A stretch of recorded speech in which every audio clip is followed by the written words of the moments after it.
What's up, everyone? So this is going to be a very short movie review for the brand new DC animated movie, The Death of Superman, which is somewhat of a reboot of the other animated movie they put out many years ago called Superman Doomsday. But I would say the new one is way better than the older movie they put out in terms of the animation style and the action and the pacing, which I do have minor gripes about the pacing because this movie starts out very slow. Really slow before it gets to the big fight with Doomsday and the rest of the Justice League members. But as you can see, I picked up the Target exclusive Steelbook here for only 20 bucks. So very decent price on this. And not only does it include the Blu-ray, but you get the DVD as a combo set in there with some background art there. Alright, and there is a 4K version of this for a little bit more money for like 30 bucks. And once again, this can be found at Target. There are other different versions out there. There's one that comes with a small Superman action figure, and there is one that comes with a graphic novel, which it's a small graphic novel, by the way, about the size of the DVD case, which I'm assuming follows maybe the New 52 story. I'm not exactly sure because I don't really follow the New 52 stuff that much. I'm only familiar with the old school stories. But anyways, yeah, let's get right into it. The Death of Superman, DC animated film, 2018. So, I was talking about the pacing, how it starts out slow, and woof, it does. I mean, you get a little bit of action, just a little bit, but then that action quickly dies down, and you get this whole relationship stuff between Lois Lane and Clark Kent, because he has not revealed that he's Superman yet to Lois Lane. And there's also another cool, quick shots of the Justice League exchanging dialogue with each other when they're all meeting up.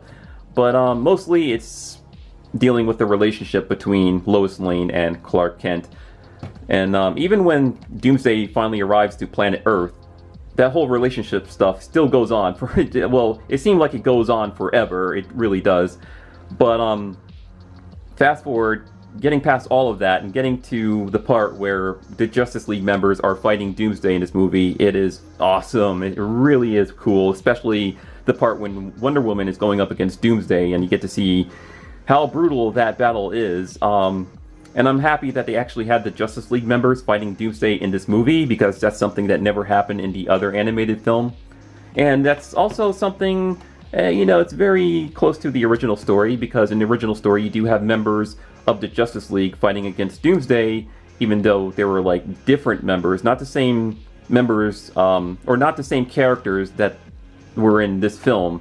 You get like in the book, like in the original book, you have characters like Booster Gold and Blue Beetle and a few others going up against Doomsday and getting their butt kicked.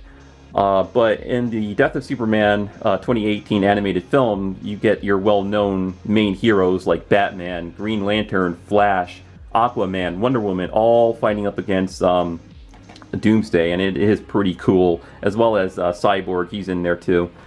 And so that battle goes on for a while, and then the main event, Superman and Doomsday.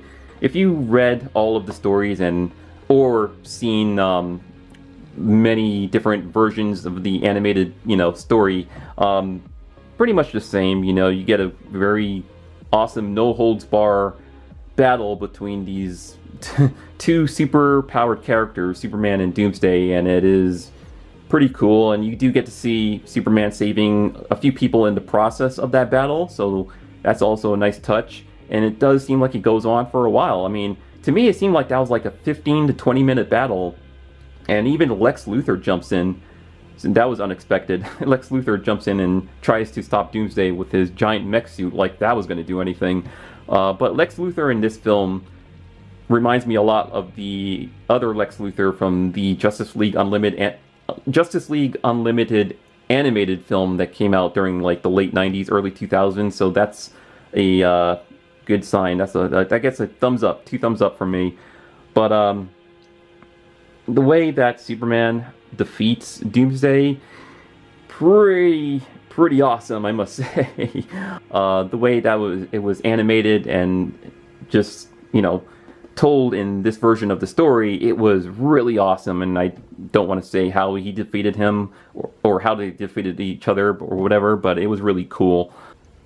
So I would say if you are a comic book fan or a DC fan and you just like the Death of Superman story being retold in many different ways, I would say, yeah, this is pretty good one to pick up, pretty close to what it was in the original story, and maybe New 52. Like I said, I've not really kept up with the New 52 stuff. Also, during the credits, when the credits start rolling in the movie, keep your eyes glued to the screen because they actually show 4 extra scenes in the credits. So 4 short clips pop up during the credits, and they actually follow the events of Superman's passing. That's very similar to what happened to the events of the original story. I don't want to give it away. I do not want to spoil it for you guys. All I would say is do not look under the extra menus on the DVD screen, because they have the title of the next animated film, which I think follows this one, and that's kind of a spoiler. So I would say don't look at that title in the extra menu unless you don't really care, then go for it. But yeah, that title actually follows the events of the passing of Superman, and they do kind of hint towards that during the end credits scene, which is pretty cool, by the way. So all in all, it's a very well put together DC animated film. It's worth picking up, I would say, even though it is quite a slow burn during the first half before, you know, the main attraction between Doomsday and the rest of the Justice League members, as well as Superman. If I would have to give it a score, geez, I don't know. Maybe I would probably give this maybe a solid 8.5 out of 10. So that's all I have to say. I apologize if this video went on for over 9 or 10 minutes long. I was hoping this would be a 5-minute long video, but I did not realize I had so much to say about this film of the death of Superman. But yeah, that's it. That's all I got to say, and I will see you guys later, either this week or next week, for a Marvel Legends haul, because Marvel Legends have been putting out some great stuff this year, and I'm still a collector of Marvel Legends figures, and I've been collecting quite a few stuff that I found on Target lately. Yeah, so I'll show you guys those either this week or next week. Alright, so see you guys later. Stay awesome.